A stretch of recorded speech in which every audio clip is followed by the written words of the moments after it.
ذوق لطیف کے پیارے ناظرین، آپ سب کو پھر سے خوش آمدید۔ دوستو، حضور غوث پاک رضی اللہ تعالیٰ عنہ کا نام ہم سب جانتے ہیں اور اپنے دلوں میں ہم ان کی عقیدت و محبت کی شمع جلائے رکھتے ہیں، اور اپنے مصیبتوں میں، اپنے مشکل حالات میں ہم اللہ کی بارگاہ میں ان کے وسیلے سے دعا بھی کرتے ہیں، اور اللہ تبارک و تعالی ان کے صدقے میں ہماری پریشانیوں کو دور فرماتا ہے۔ آج کی اس ویڈیو میں ہم آپ کے سامنے حضور غوث پاک رضی اللہ تعالی عنہ، جنہیں اللہ نے ولیوں کا تاجدار بنایا، ان کی زندگی ایک مختصر طور پر ان کی زندگی آپ کے سامنے رکھنا چاہتا ہوں۔ تو آئیے فوراً اس ویڈیو کو شروع کرتے ہیں۔ دوستو، حضور غوث پاک رضی اللہ تعالیٰ عنہ کی پیدائش 1 رمضان المبارک 470 ہجری میں، یعنی مارچ سن 1078 عیسوی میں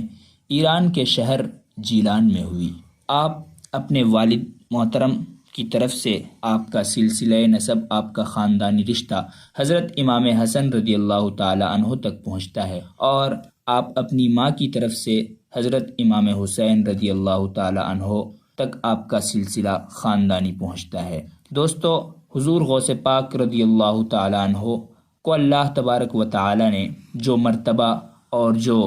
مقام انہیں عطا فرمایا، اس کے پیچھے گویا کہ اللہ تبارک و تعالی اگر کسی کو ایسا رتبہ عطا فرماتا ہے تو پہلے اس کے اندر اس رتبے کی اہلیت بھی رکھتا ہے۔ آپ پیدائش ہی سے آپ سے کرامتوں کا ظہور ہونے لگا، اور آپ بچپنے ہی سے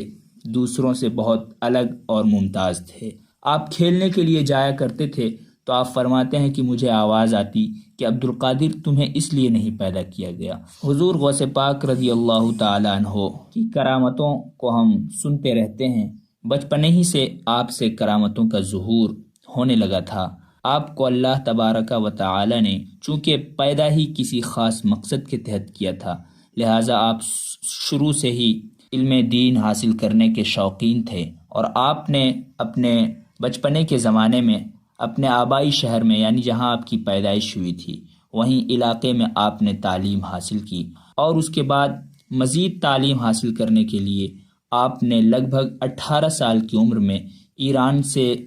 عراق کا سفر کیا، اور آپ بغداد شریف تشریف لائے۔ وہاں پہ آپ نے اس وقت کے بڑے بڑے علماء فقہا سے علم دین حاصل کیا، اور پھر جب آپ علم دین کو حاصل کر کے فارغ ہوئے تو اللہ تبارک و تعالی کا قرب حاصل کرنے کے لیے اور اس کی محبوبیت کو پانے کے لیے آپ پھر عبادت و ریاضت کی غرض سے آپ بستی سے نکل کر عراق کے جنگلوں اور صحراؤں میں چلے گئے، اور لگ بھگ 25 سال تک آپ نے ان جنگلوں میں سخت عبادت و ریاضت کی، اور اللہ تبارک و تعالی کی خوشنودی اور اس کا قرب حاصل کیا۔ پھر اس کے بعد آپ دوبارہ بستی میں تشریف لاتے ہیں، اور لوگوں کے سامنے درس و تدریس کا، وعظ و نصیحت کا اور سمجھنے سمجھانے کا کام شروع کرتے ہیں۔ گویا کہ آپ اللہ اور اس کے بندوں کے بیچ ایک واسطہ بنتے ہیں، اور جو بھٹکے ہوئے لوگ ہوتے ہیں، اللہ کی بارگاہ سے دور ہوتے ہیں، انہیں آپ اس کی بارگاہ کے قریب کرتے ہیں، اور ان لوگوں کا رشتہ اللہ سے مضبوط تر بناتے ہیں۔ آپ نے دین اسلام کی جو خدمت انجام دی ہے، اس کا اندازہ بس اس بات سے لگایا جا سکتا ہے کہ آپ کے بہت سے القابات میں سے آپ کا ایک لقب حضرت محی الدین بھی ہے، جس کا مطلب ہوتا ہے دین کو زندہ فرمانے والا۔ تو آپ نے دین کو گویا کہ زندگی عطا فرمائی، اور آپ نے اپنے رب کا قرب حاصل کرنے کے لیے اور اس کی محبوبیت کو پانے کے لیے جو عبادت و ریاضت انجام دی، وہ اپنی مثال آپ ہے۔ آپ نے لگاتار 40 سال تک عشاء کے وضو سے فجر کی نماز پڑھی ہے، اور 15 سال ایسے گزرے کہ آپ ان 15 سالوں میں ہر روز ہر رات میں قرآن پاک مکمل فرمایا کرتے تھے۔ آپ کی انہی عبادتوں ریاضتوں کی وجہ سے اللہ تبارک و تعالی نے آپ کو اپنا وہ محبوبیت کا مقام عطا کیا کہ پھر آپ نے کہا کہ میرا یہ قدم اللہ کے تمام ولیوں کی گردن پر ہے، یعنی کہ اللہ کے جتنے بھی ولی ہیں وہ سب آپ کے تابع فرمان ہیں، اور آپ کا احترام کرتے ہیں، آپ کی عقیدت اپنے دل میں رکھتے ہیں، اور قیامت تک گویا کہ اب جتنے بھی لوگوں کو اللہ کے بندوں کو ولایت ملنی ہوگی تو حضور غوث پاک رضی اللہ تعالی عنہ کے در دولت سے اور ان کی نظر عنایت سے وہ حصہ ضرور پائیں گے۔ دوستو، حضور غوث پاک رضی اللہ تعالی عنہ اللہ کے محبوب ہونے کے ساتھ ساتھ آپ نے مخلوق کے ساتھ اپنا رشتہ برقرار رکھا اور لوگوں میں آپ رہتے، ان کی ہمدردی کرتے، غریبوں محتاجوں کی فریاد رسی کرتے، ان کا ہر ممکن آپ ان کی مدد کرتے، اور پھر آپ اپنی کرامتوں کے ذریعے تو آپ نے خلق خدا کی اتنی مدد کی ہے کہ آج بھی ہم اور آپ بھی مشکلوں میں ان کا نام لیتے ہیں اور انہیں پکارتے ہیں، اور آج بھی جو